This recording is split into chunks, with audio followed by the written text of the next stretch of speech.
Did you hear it?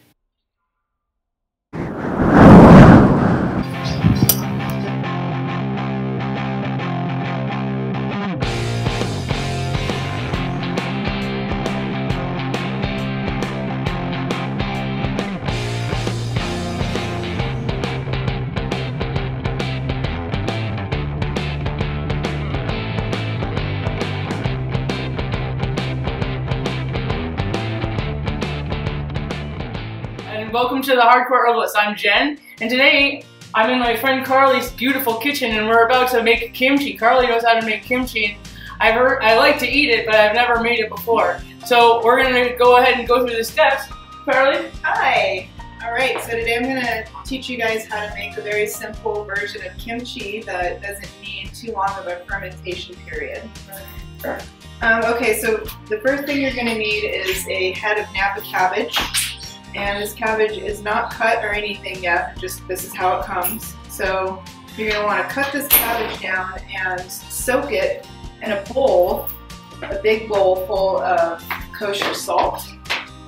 And the salt to water ratio, hey guys, salt to water ratio is 8 cups of water in your bowl to 1.5 cups of salt.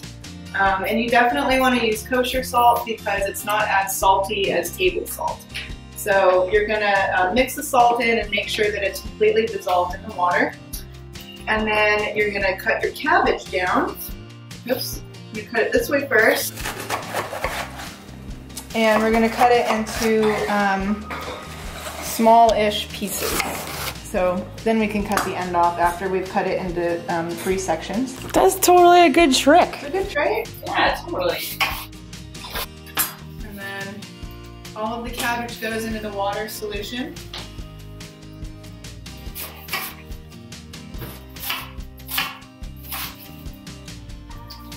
Put all your cabbage in there. Alright. So once your cabbage is in the bowl, you're going to let it sit in the salt water for 45 minutes.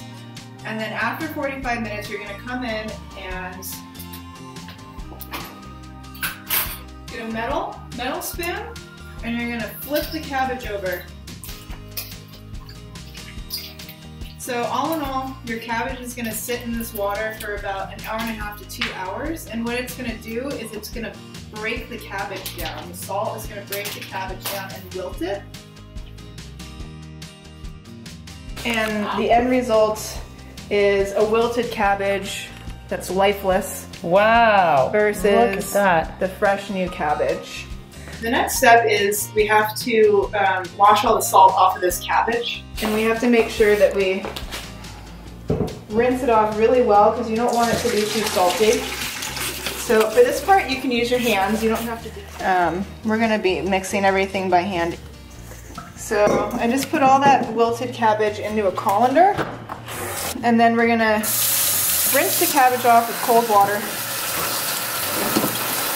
and really make sure to get everything off of the cabbage, all the salt off. How lifeless and limp the cabbage is. So that's what you really want that. And then you want to press the cabbage down to get all the residual water out. Wow, you're really smashing it. Yeah, you smash it real good. And then it goes back in the bowl. And then we start the next step, which is going to be making a fish stock. So the fish stock is made to give the kimchi its traditional flavor and help it ferment a bit. For the fish stock you need dried anchovies. I got 2 different kinds because I always like to have a wide variety of dried anchovies in my freezer. Awesome. I'm going to take, I don't know, 3 big ones and a small handful of the small anchovies, and then I'm going to add in 1, 2, 3, just do 4 shrimp. Awesome. So then we're going to come over to our stove. There's 2 cups of water in here. And we're going to boil this water and let it reduce to half. So we would only have 1 cup of water and those fish in there? 1 cup of water and those fish, which we will end up straining out. Oh. So it should be a pretty flavorful, yum, very odd smelling stuff. Put these guys away.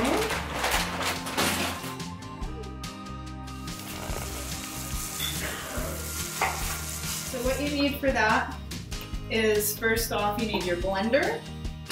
You need this hot Korean chili powder, which is really the main component of the traditional, like, signature kimchi flavor. Hot pepper powder. Hot pepper powder. I can't pronounce it in Korean, but if you go to your local Asian store, they'll be able to help you find it.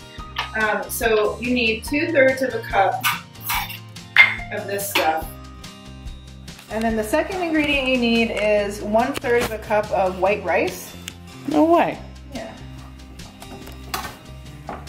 So, that looks good to me.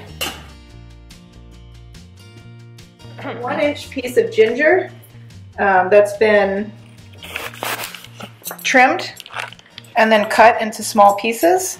You need about 5 cloves of garlic, which I've already peeled.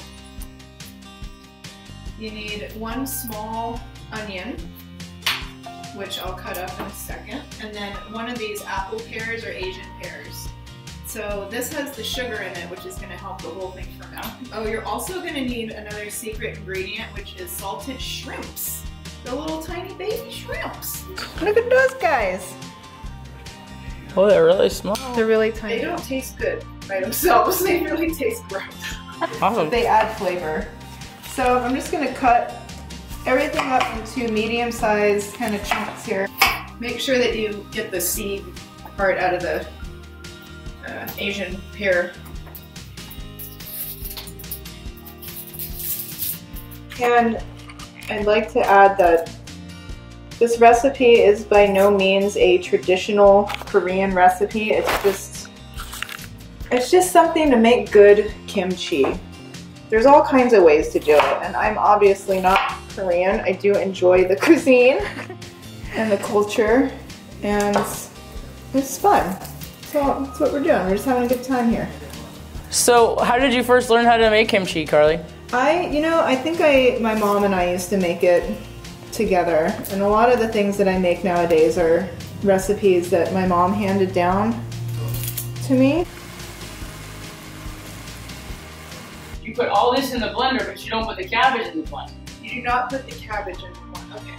Oh. So the next step is going to be adding all of this stuff to the blender so that we can make our sauce. So I'm just going to go ahead and add everything. 2 tablespoons of these little guys. Secret ingredient. I find them to be really strong. So I'm just going to put in, like, I don't know, a tablespoon. What does it taste like if you just eat it plain? Oh my god, it's so soft. Oh my god. Oh, it's really wow. It's so I mean, good. I don't want to waste it because okay, so that's why I you said it wasn't going to taste very good. Yeah. But we tried it anyways. Okay. So we let it reduce by half, more or less. All we need is 1 cup. Are you going to give your cats a shrimp? I don't know. My cats are really picky. It's horrible. Okay, here's our stock. And this is going to go right into the blender.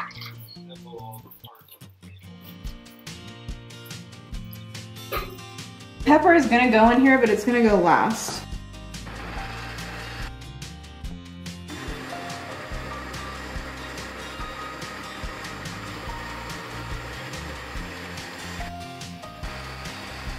These are green onions. I'm just going to add them into the kimchi mixture because they're good in there. Yeah. Okay, so for this part, I've used gloves because the chili powder has some stain power. You can turn your hands red. Yeah, and it can start to get irritating. And also, I don't want to rub my eyes later tonight. Put it in my eyes. Yeah. That's it. Just we pour this in.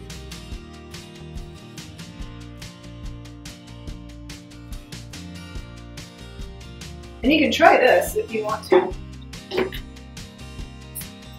Oh my god, that's tasty. Isn't it good? Yeah. Test out the kimchi. By eating some more of it? By eating some and seeing if it needs anything. And to me, that tastes pretty good because it's a little, I don't know, there's not a lot of dimension to the flavor right now because it hasn't fermented. So after 3 days, it's gonna get really funky. Like, it will make bubbles in the very bottom. Yep. In the liquid, and so you gotta let the bubbles out. Right. Whatever. Exactly. That's a good point. Probably carbon dioxide or something.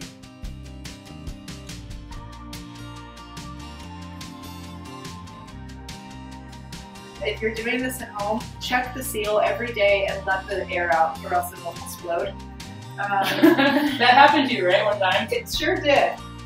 But it didn't break the glass? No. This guy is gonna go in here.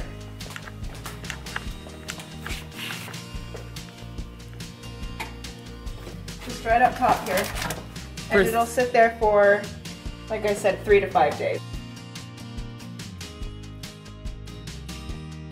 So here is your fermented, completely fermented kimchi after about 3 days. And after 3 days, it really does start to get kind of tangy. Yeah, it's got a tanginess to it, and it doesn't taste like like the chili paste or whatever tastes more dense on that side, or like more chipotle, and then this tastes like more light. Yeah, and like it's got an effervescence to it. So that's it.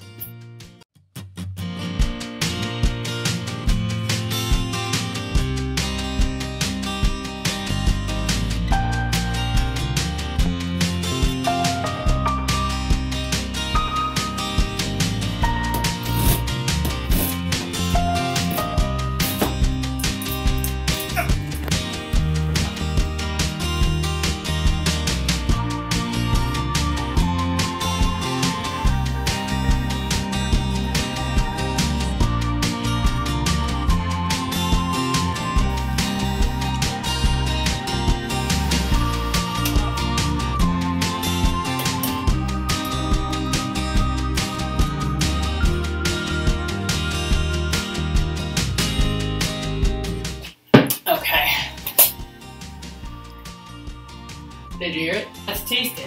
Have a little bite. Oh my gosh, I feel like I went to a restaurant. That was so good. I'm gonna put this in the refrigerator now. Now it's ready to eat. Have an awesome day. Make some kimchi. Take care.